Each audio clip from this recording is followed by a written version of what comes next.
This is the Content and AI Podcast, episode number 28. Many of the stories you read in the media about the adoption of AI tools cover enterprise workflows and other uses in large organizations. It turns out that LLM-based applications can also help tiny one-person companies. Rob Hoeijmakers is an independent web strategist based in Amsterdam.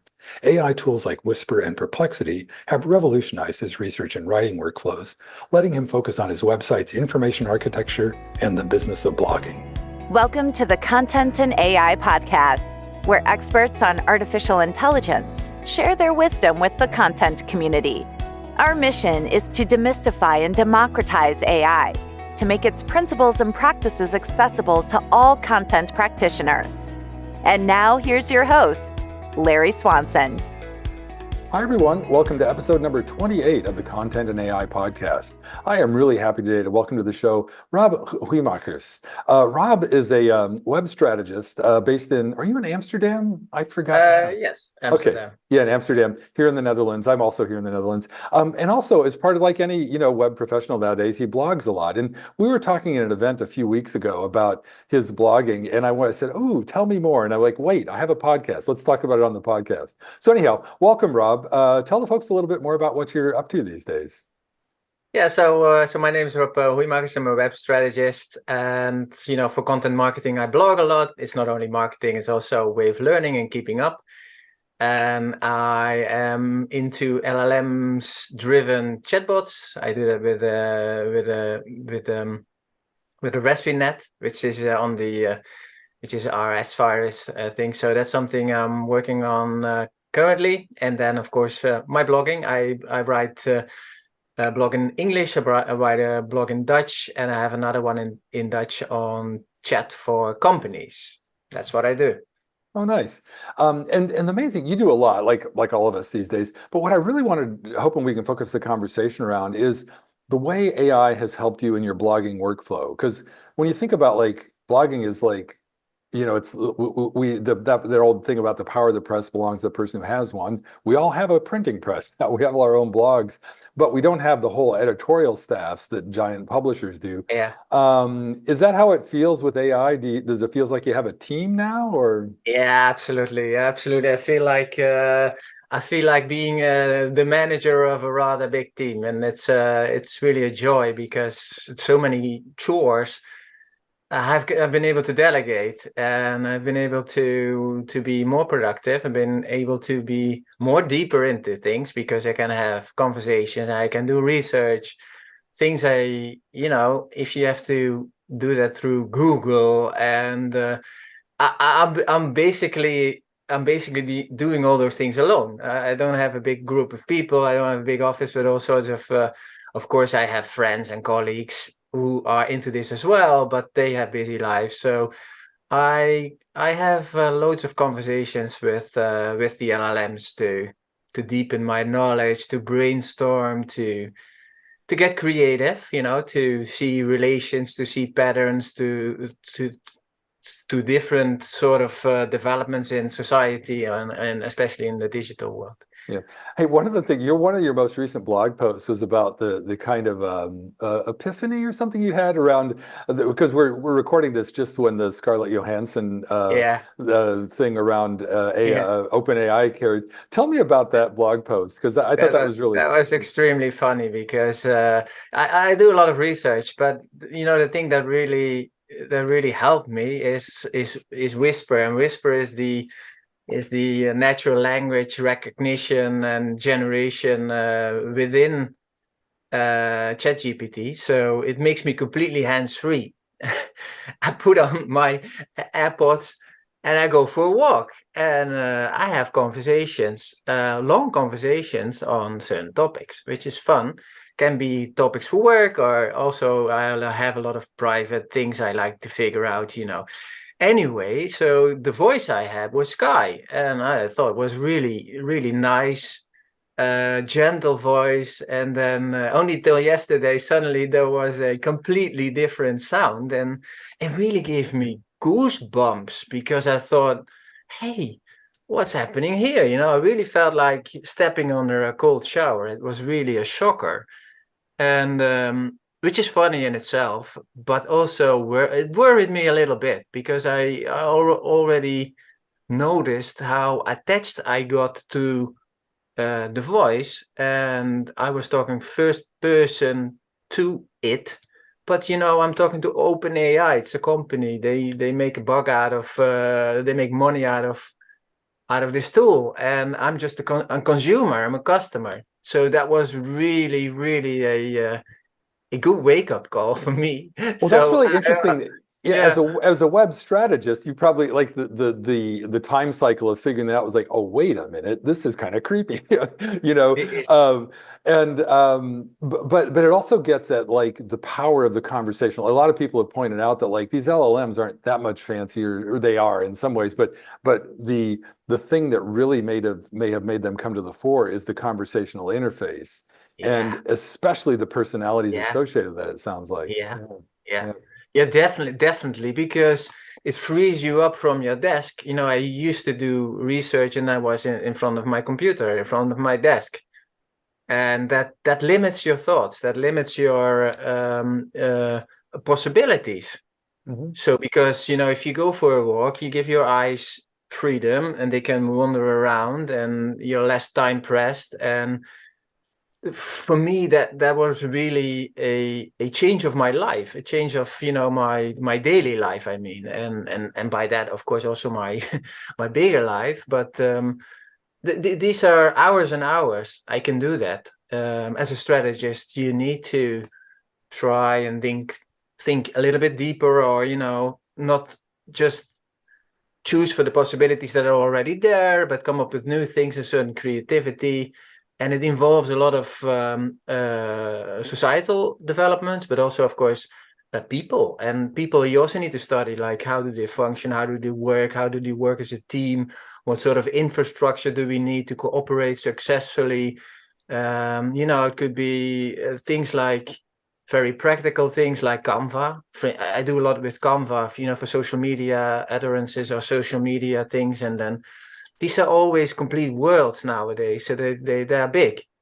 And then you need to figure out how to cooperate with an external team. Do they have to have a subscription? And if they have a subscription, can you share all your assets, or Mhm. so many things I needed to research. I used to do in front of my desk. I now can do with a walk.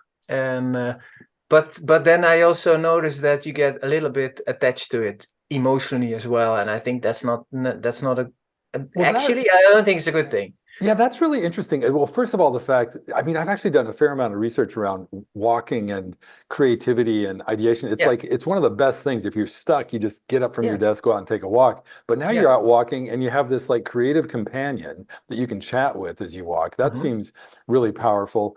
But it's also like we talked before we went on the air, something you just said reminded me of this observation you made that like some creative people feel like they're cheating when they use AI.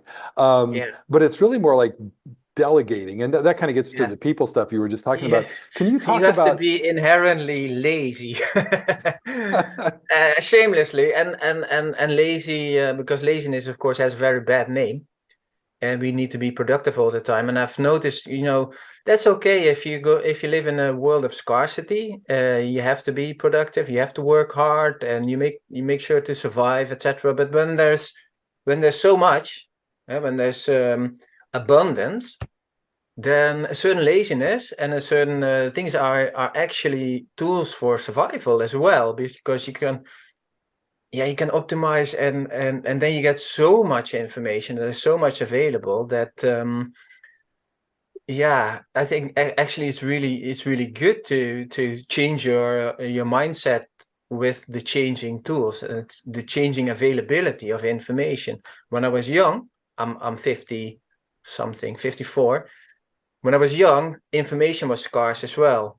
You had to go to the library, go, with a copier, and you pay 10 cents in the Netherlands, and then you got to draw a copy from it, and then you had to use your scissors. And so information was very valuable. Video information was, we paid €5 for a videotape, stuff like that. So there was a scarcity to it. And now, let's be honest, there's just too much. And what I really have seen changing, and then I'll ask try to answer your question, but we now live in a world that is where information itself has become a world. Huh? So it used to be something added onto the real world. Now it's a world on itself. Information in itself has an existence in itself. So you have to change your mindset on how to deal with information, and a certain laziness and delegation, for instance, to LLMs. Yeah, that's for me. It's perfect. It gives me it does away with a lot of chores which take up a lot of time, and actually I don't think they add any value to what I do.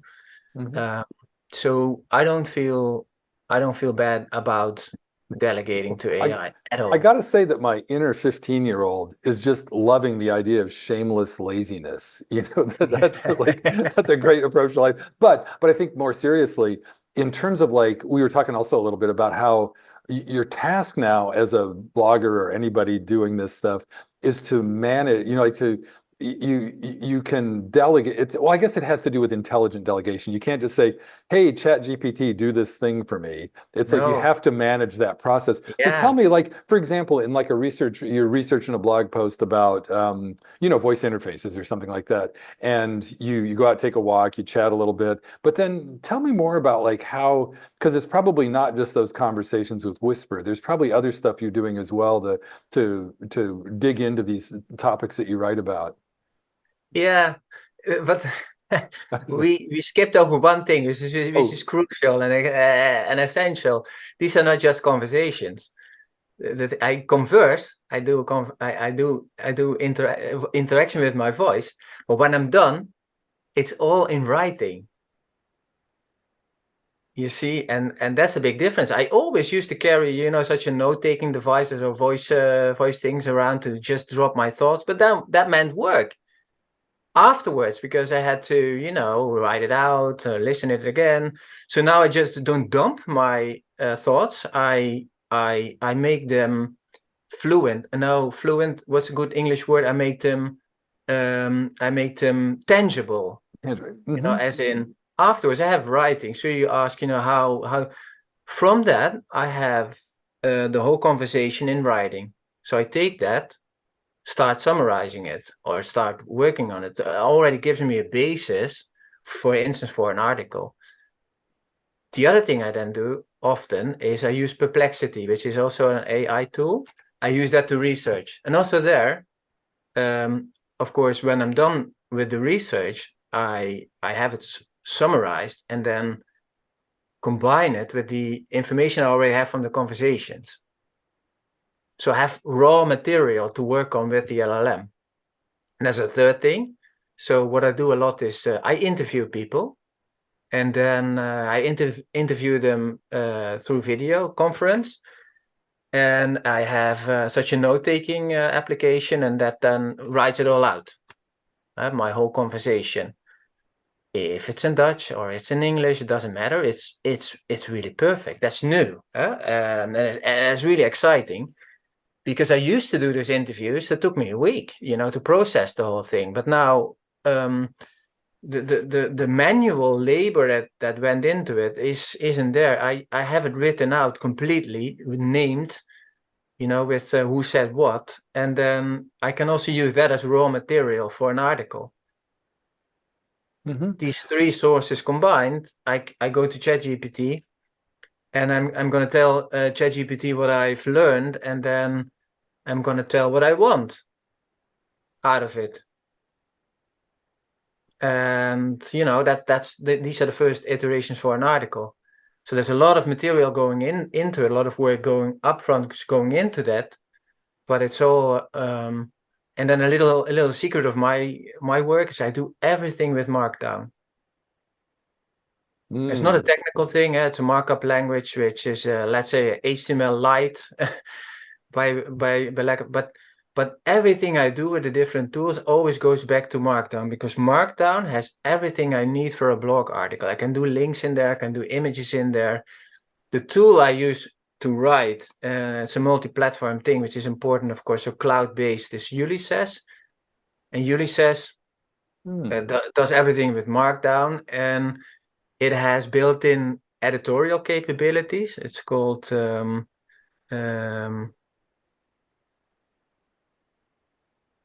well, it will pop up. It's in there, so I can do. Yeah, if it could, yeah, I can add it to the show notes. Yeah. I love that. How do you spell the name of that tool? It's Ulysses? Yeah, it's the book. It's the book by Ulysses. Oh, Ulysses. Okay, gotcha. Yeah, yeah. Ulysses. Yeah. Okay. I'll link That's to a that. great tool. That's a great tool. Yeah, because I'm a big fan of Markdown as well. I use Yeah, Obsidian for note taking and yeah, looking at anyhow.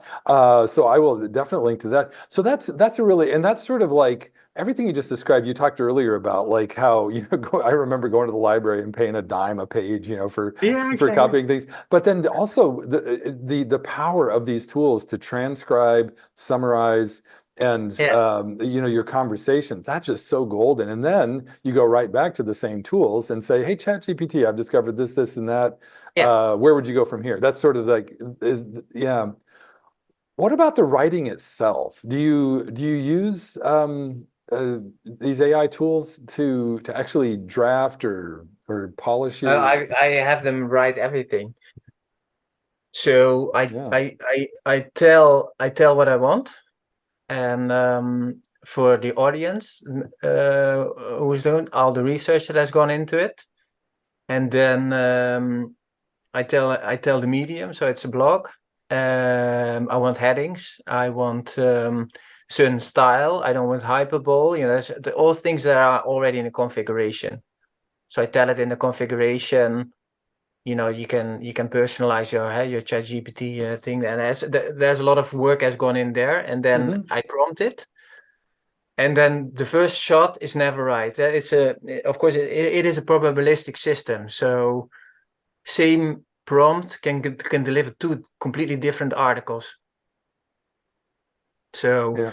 I tell it the style. I want a personal style. I want it in the in the first person, and then I read what it generates, and see if I mean, it sounds but I'm gonna be shameless. I just look at it. Does it feel right to me?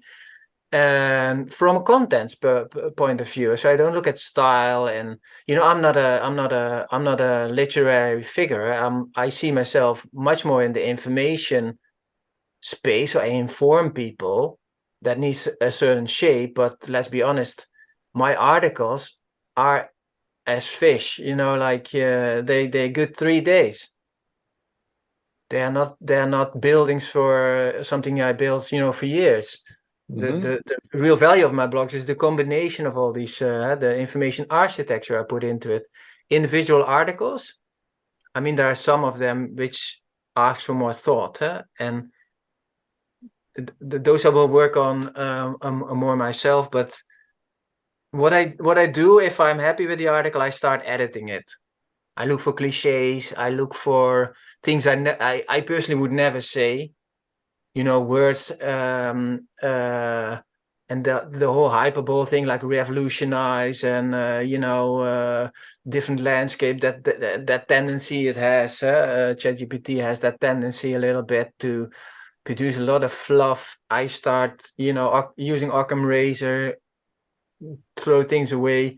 And if I'm not happy with a certain if I'm happy with the structure, I will then see if there needs to be work done on certain paragraphs that I don't like it. But I see more value in me embellishing it later on with call outs. That's something I personally like. So I have the article, and then I use call outs, which are little blocks in the article that create like ideas, or make a reference to earlier conversation or earlier articles I had. So just knitting them all together. That's what I really like. Yeah, as you And say of that is course, oh sorry, go ahead. sorry, yeah, Well, and of course the images. I don't like AI images. I find them very soulless. Sounds a bit weird because the writing, I don't sense that. I find it fine. The images, they are all in a, I feel I feel they're really empty. So I use my own photographs, and the photographs have as the main image. to give it to also show a personality and a personal human environment, because they're all about nature and landscapes. There's no people on them, but and then I use a lot of I sometimes have to put a lot of work in creating images through Canva. So if I talk about a tool, I like to illustrate it, I like to make it tangible and colorful, that it's not just text, but that people also can see, oh yeah, okay. So I talk about Scarlett Johansson, and then there might be reference to the article, but I also, will put a Canva picture of the mobile app, showing off telephone, a mock-up of the telephone and things like that. So that's also a tool I use, but no generated synthetic images on my blogs. Yeah, so the way you said that, it's like I think you used the word augmentation earlier about like this is like you're a better writer and editor with these tools at your disposal, it sounds like. But I want to revisit with something you said, you mentioned earlier, like the information architecture, the info environment you're creating with your blog. Yeah. And then you use that phrase knitting, that like a part of your editing and embellishment, not embellish, I think you used the word embellishment, but like the kind of the extra stuff on top of the content itself is all about reconnecting it. Can you talk a little bit more about that, like your intent and that kind of information space you're creating? Yeah, certainly, because the articles, they're on their own, they're not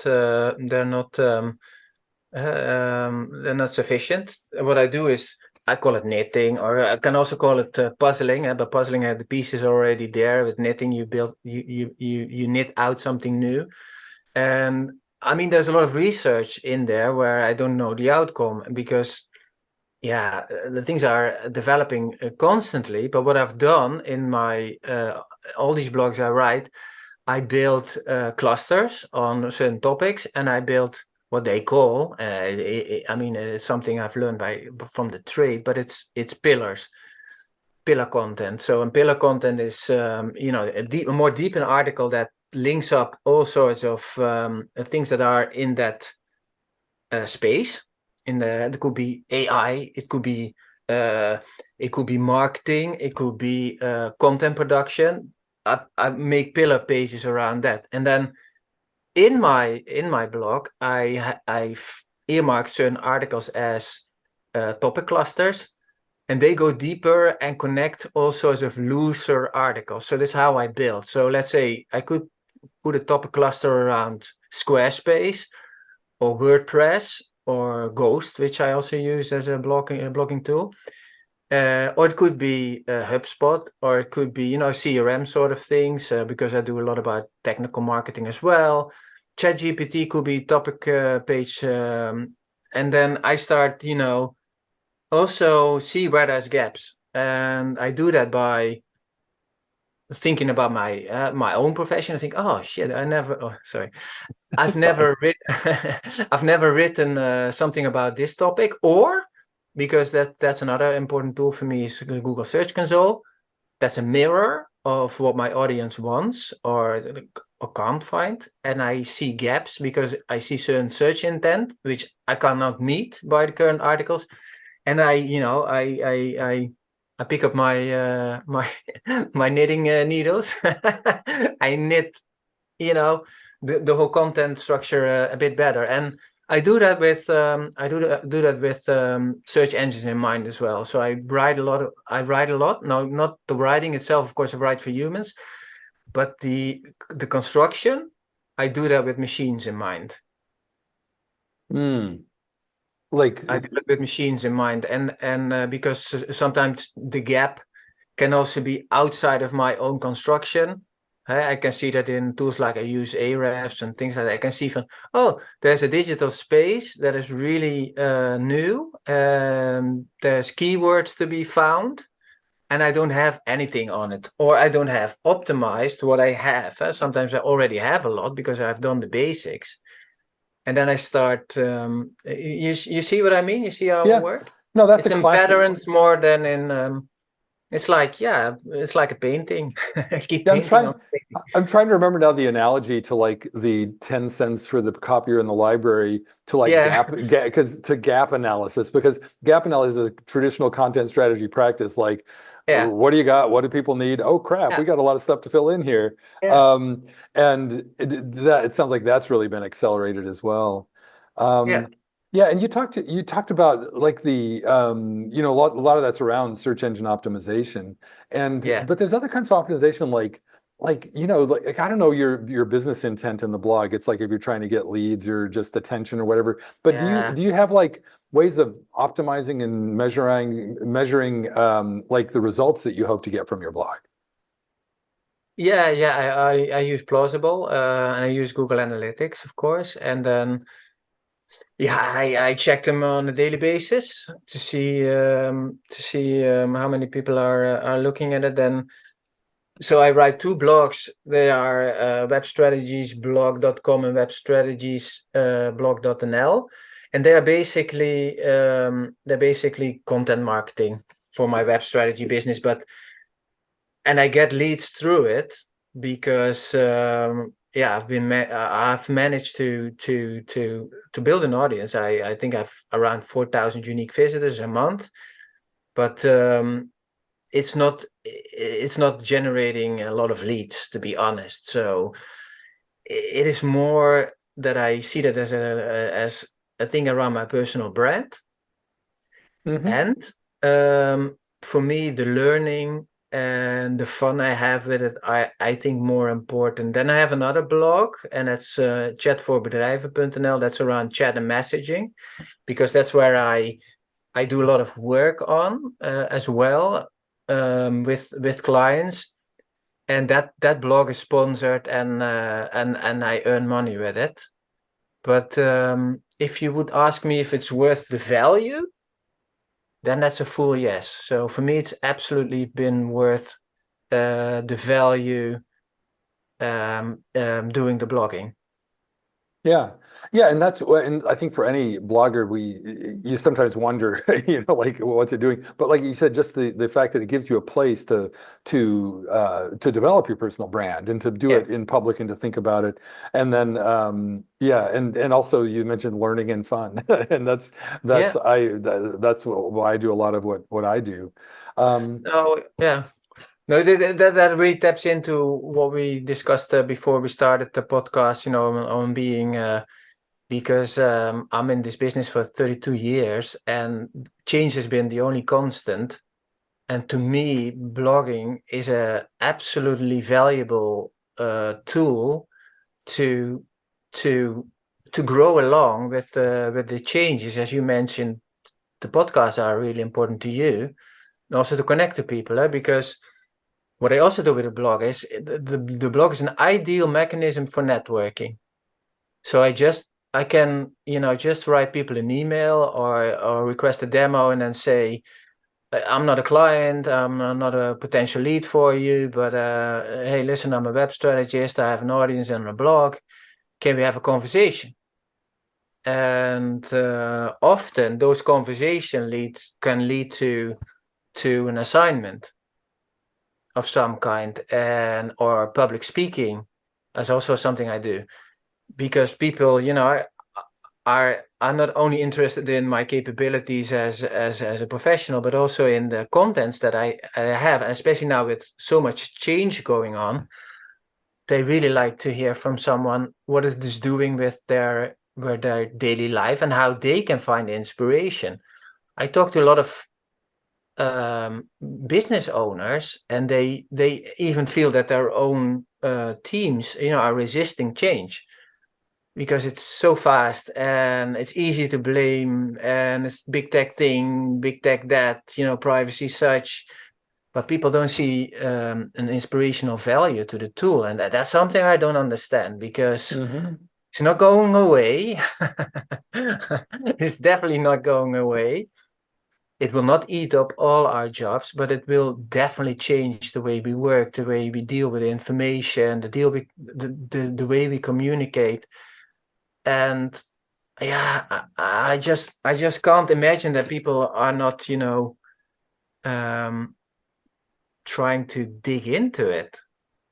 Yeah, well, that's my hope with this podcast is that, maybe hopefully this conversation will inspire one or two of those people to get more engaged and involved. Hey, Rob, I can't believe it. We're coming up close to time already, but before we wrap up, is there anything you want to revisit from the conversation or just make sure we share before we wrap up?